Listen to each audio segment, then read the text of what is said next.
Sejam todos bem-vindos. Mais um dia desse estudo, desse aprendizado sobre as parábolas de Jesus. Antes de a gente iniciar, vamos pedir para que nosso mestre, nesse momento, nos ilumine, acompanhe nossos pensamentos, aqueça nossos corações, encha-os do seu amor, da sua paz, da sua luz e sabedoria.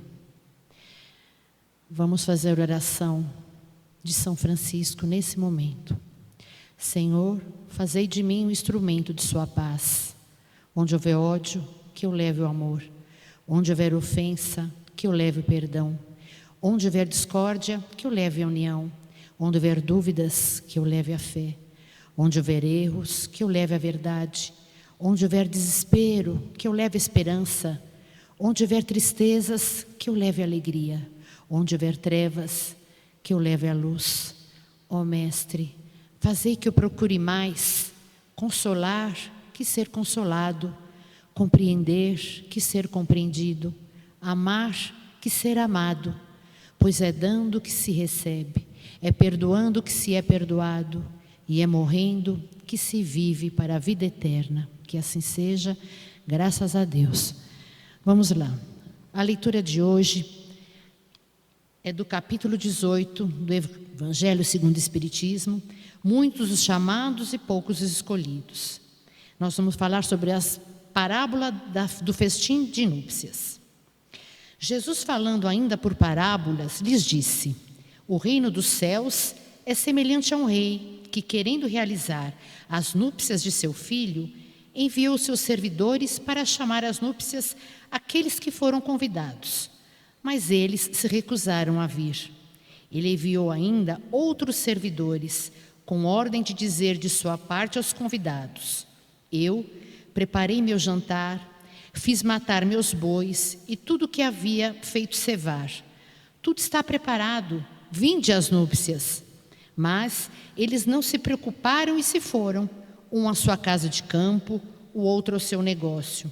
Os outros se apoderaram de seus servidores e os mataram, após lhes ter feito vários ultrajes. O rei, tendo sabido disso, se encheu de cólera e, tendo enviado seus exércitos, exterminou esses homicidas e queimou a sua cidade. Então ele disse aos seus servidores: o festim de núpcias está todo preparado, mas aqueles que haviam sido chamados dele não foram dignos. E depois nas encruzilhadas e chamai para as núpcias todos aqueles que encontrardes. Seus servidores, indo então pelas ruas, reuniram todos aqueles que encontraram, bons e maus.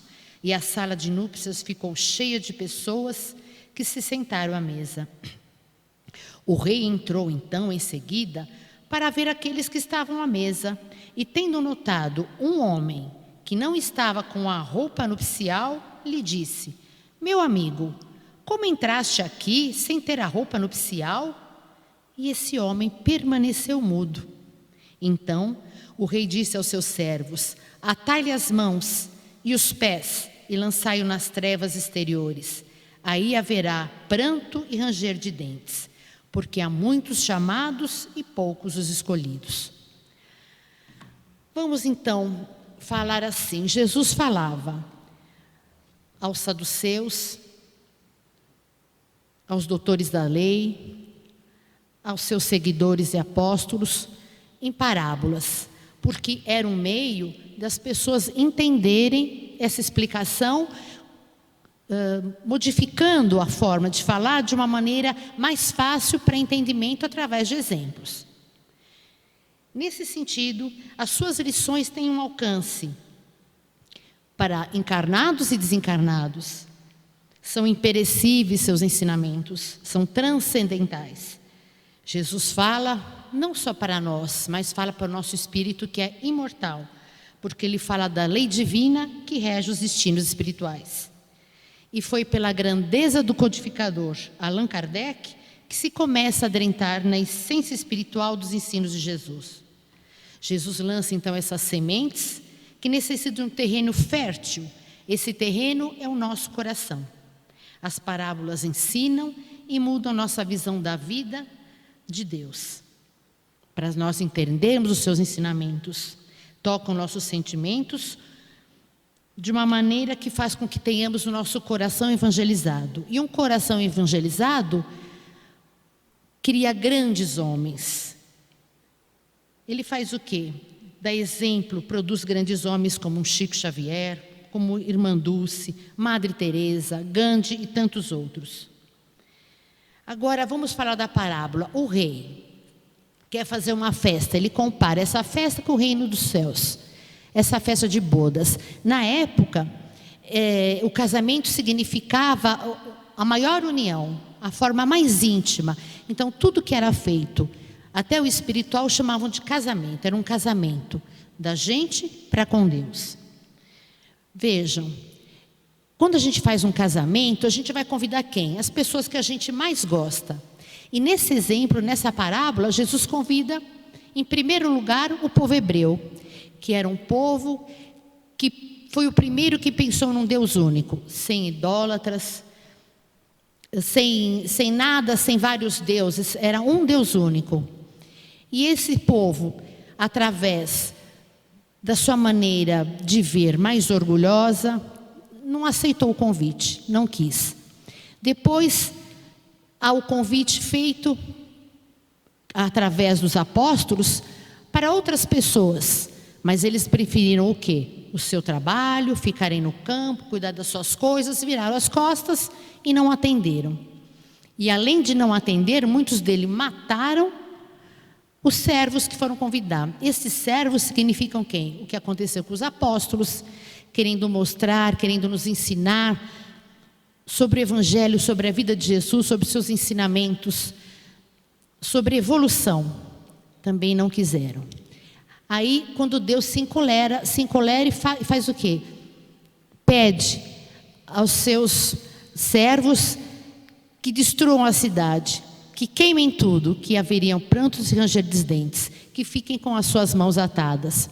No livro Nosso Lar, a gente vê esse exemplo quando André Luiz, no umbral, muito tempo lá, ele também se sentiu, ao sair, ir para o Nosso Lar com as mãos atadas, porque ele foi como? Ele foi com as suas vestes normais, a veste de médico, nada para ele serviria.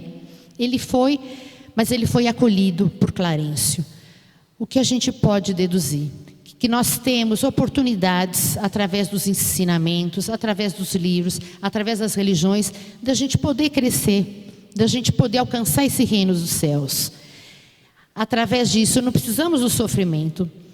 A gente fala também de alegria. Quando você fala das bodas, você fala de alegria. Deus comemora isso através da reunião de todos, de uma confraternização, querendo as pessoas juntas numa mesa. E aí vem a parte principal dessa parábola. É quando Deus entra na sala e vê a pessoa com uma veste. Ele não estava com a veste própria. Quando a gente vai numa festa, você põe uma veste adequada. O que significa essa veste? Significa todo o nosso trabalho de crescimento espiritual, nosso trabalho de querer fazermos uma reforma íntima, de tecermos o nosso tecido com luz, não com sombras. Interessante isso. O que significa essa veste, esse traje?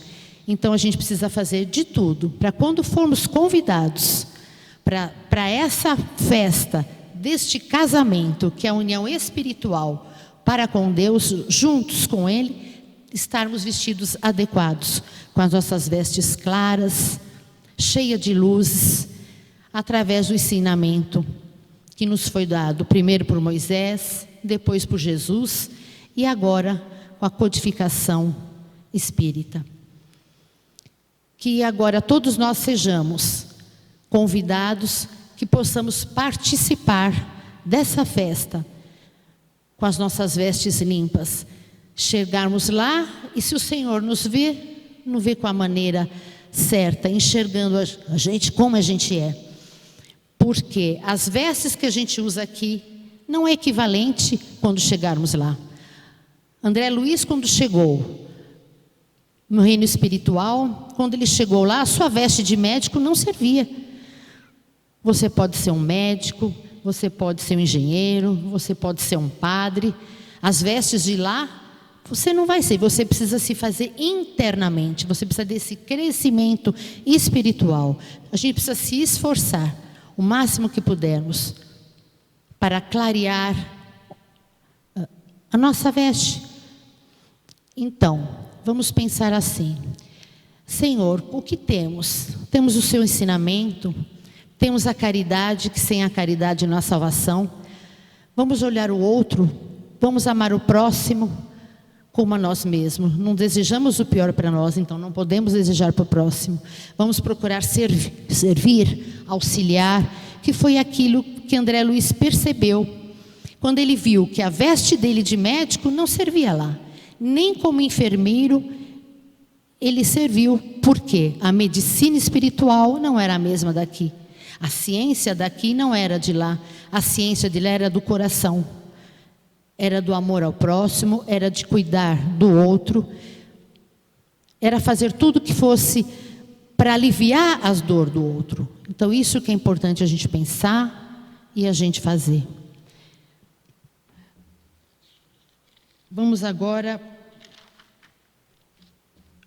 fechar nossos olhos, agradecer esta parábola do Senhor, que nos trouxe um ensinamento tão maravilhoso, que é a alegria. Pensarmos em Jesus com alegria, nos momentos dele, fazendo o seu evangelho no lar com Pedro. Pedro começou o evangelho no lar com Pedro, Simão Pedro reunindo todos os apóstolos. Vamos pensar em Jesus com alegria, vamos pensar em Jesus com as crianças, com os animais que ele cuidava, nas bodas de Canaã, quando ele transforma a água em vinho. Vamos pensar em Jesus com Maria, vamos pensar sempre que ele foi o nosso exemplo e que sigamos o seu exemplo de amor, de caridade e de fé. Nesse momento tão importante, precisamos renovar nossa fé. Nós precisamos ter confiança no Senhor, sempre, porque Ele que nos ampara com a sua luz, Ele que nos dá, que nos acolhe, Ele que com suas asas abarca todos nós, porque aquele que está no amparo do Altíssimo, à sombra do Onipotente descansará. Que assim seja. Vamos agora fechar nossos olhos, pedir para o Senhor iluminar nossa alma, nossa mente, nosso coração, iluminando esse planeta, iluminando o nosso país, cuidando de todas as pessoas que estão em tratamento, todas as pessoas que vêm na Casa Branca, serão todas confortadas, receberão todo o apoio dos nossos mentores, pensando sempre no Mestre, que não nos desampara. Pai nosso, que estais nos céus, santificado seja o vosso nome. Venha a nós o vosso reino de amor e bondade. Seja feita a vossa vontade, assim na terra como nos céus. O pão nosso de cada dia nos dai hoje. Perdoai as nossas ofensas, assim como nós perdoamos a quem nos tem ofendido. Não nos deixeis cair em tentação. Livrai-nos de todo mal, Senhor, pois teu é o reino, o poder e a glória para todos sempre. Que assim seja.